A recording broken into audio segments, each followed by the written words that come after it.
Assalamualaikum warahmatullahi wabarakatuh.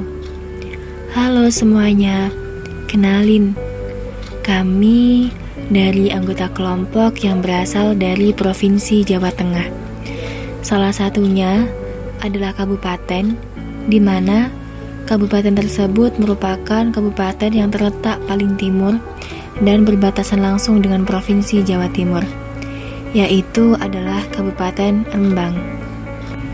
Di daerah Kabupaten Rembang ini, sebagian penduduk bermata pencaharian sebagai petani, nelayan, buruh, pedagang, dan lainnya. Pada tugas kelompok kali ini, kami sepakat akan mengobservasi di salah satu kecamatan yang berada di Kabupaten Rembang, yaitu tepatnya di Kecamatan Kragan dan Desa Kragan. Di Desa Kragan ini, sebagian penduduk bermata pencaharian, ada yang sebagai petani dan juga ada yang sebagai nelayan. Dapat kalian amati bahwasannya antara jarak lautan dengan rumah pemukiman penduduk di sini jaraknya sangat dekat. Tak lain dan tak mungkin jika para penduduk di sini tidak bermata pencaharian sebagai nelayan.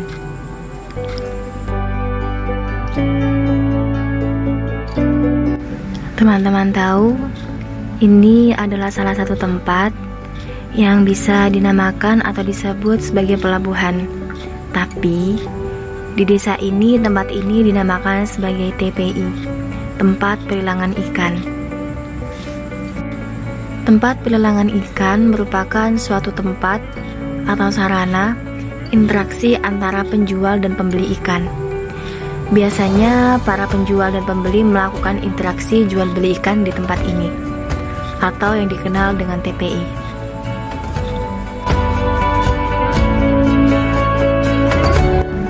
Di sebuah TPI ini juga dibangun sebuah dermaga loh. Kalian tahu gak sih apa sih itu dermaga? Dermaga merupakan suatu tempat untuk menambahkannya sebuah kapal setelah mereka berlayar ke lautan. Biasanya kapal pembongkar ikan dan diletakkan di dermaga. Kemudian ikan tersebut akan diangkut oleh angkutan berupa tosah atau becak motor. Kemudian dikirim ke TPI. Disitulah terjadi interaksi antara penjual dengan pembeli ikan. Just for information, kapal menyusuri lautan membutuhkan kurun waktu kurang lebih 15 hari atau 14 hari. Tergantung pada keadaan dan kondisi cuaca. Nah, kalian tahu nggak? Pada saat kapal berlayar, mereka membutuhkan para nelayan berjumlah 20 atau kurang lebih 25 orang. Jika kurang lebih dari itu, mereka tidak akan berjalan. Karena dengan kapal yang sebesar ini, mereka juga membutuhkan tenaga yang lebih banyak. Jika dihubungkan dengan mata pencaharian penduduk yang sebagian rata mereka bermata pencaharian sebagai nelayan, maka sumber daya alam hewani di daerah sini juga sangat melimpah. Salah satunya adalah ikan. Nah, teman-teman, untuk pengolahan sumber daya alam hewani di sini, kami satu kelompok melakukan observasi, yaitu tentang cara pengolahan pembuatan kerupuk yang berasal dari sumber daya alam hewani, yaitu ikan. Kalian dapat amati di video ini tentang bagaimana cara pembuatan olahan kerupuk ikan, yaitu kerupuk ikan belolok. Selain potensi sumber daya alam hewani yang ada di Kecamatan Kragan, di Desa Kragan juga terdapat potensi sumber daya alam nabati, yaitu berupa tanaman tebu. Untuk observasinya, kalian bisa simak di video kali ini. Di sini kami dari kelompok 8, kalian bisa coba lihat itu teman-teman. Nah, mereka sedang mengobservasi tentang sumber daya alam berupa nabati. Nah, di daerah kami itu, khususnya di Kabupaten Rembang, di Desa Kragan itu, kebanyakan memang sebagian masyarakat itu berpencaharian sebagai nelayan atau daerah pesisiran. Nah, sebagian kecilnya juga di desa kami itu mereka juga bekerja sebagai petani. Salah satunya kita ambil contoh tentang tumbuhan tebu. Coba kalian lihat.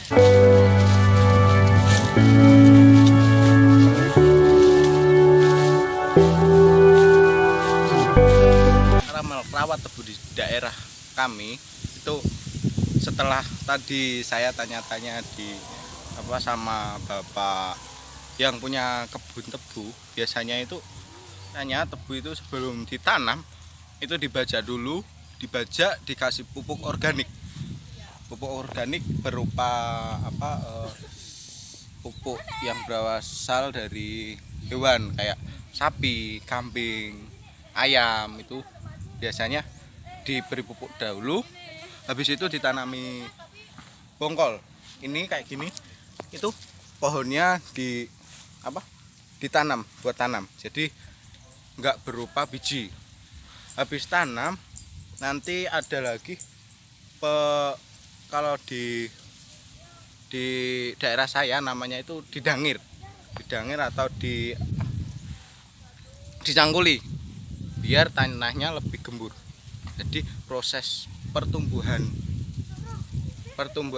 tanaman tebu setelah 2 sampai 4 minggu itu biasanya didangir kalau di bahasa daerah saya. Habis didangir setelah 1 bulan lebih itu dikasih pupuk. Setelah dikasih pupuk, nanti kalau di musim kemarau biasanya dikasih pengairan air lewat diesel dari sumur bor yang ada di dekat tebu tersebut. 1 bulan itu biasanya dikasih pupuk kayak urea, Ponska, ZA dan lain-lain. Biasanya si petani tebu punya resep tersendiri untuk mengasih pupuknya gitu. Habis dipupuk biasanya itu kalau tebu ini belum diseti. Kalau di daerah saya itu siseti, ini daun-daun yang kering biasanya itu dirampas, disiseti pakai arit. Jadi dia batang tebunya bisa besar-besar gitu. Setelah itu masa panennya itu 1 tahun baru panen. Jadi penanaman di musim ganti musim, mulai dari pergantian musim kemarau ke penghujan. Jadi masa panennya itu biasanya di musim kemarau. Jadi kalau hitungan bulan itu 1 tahun, sekitar 10, 11, 12 bulan itu bisa dipanen. Oke, terima kasih. Itulah penjelasan dari tadi bapak yang punya kebun tebu tersebut. Oke, setelah masa panen biasanya itu tebu dijual sama pengepul. Pengepul itu nanti biasanya diolah, distorkan ke pabrik pembuatan gula. Selain itu tebu juga biasanya dijual ke penjual es tebu. Biasanya diolah, digiling, diambil sari tebunya, dikasih es, jadilah es tebu. Jadi bisa dibuat pengolahan es tebu dan gula. Oke, itulah hasil observasi dan hasil wawancara tadi sama yang punya kebun tebu.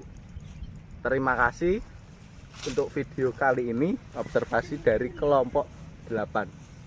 Sekian, wassalamualaikum warahmatullahi wabarakatuh.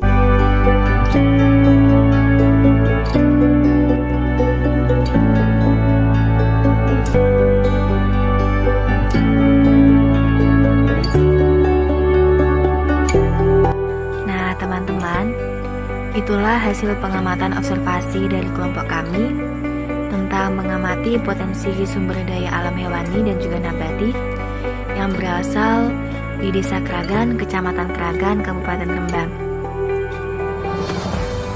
Hanya itu yang bisa kami sampaikan, kurang lebihnya kami mohon maaf. Semoga bermanfaat. Terima kasih. Wassalamualaikum warahmatullahi wabarakatuh. See you next time.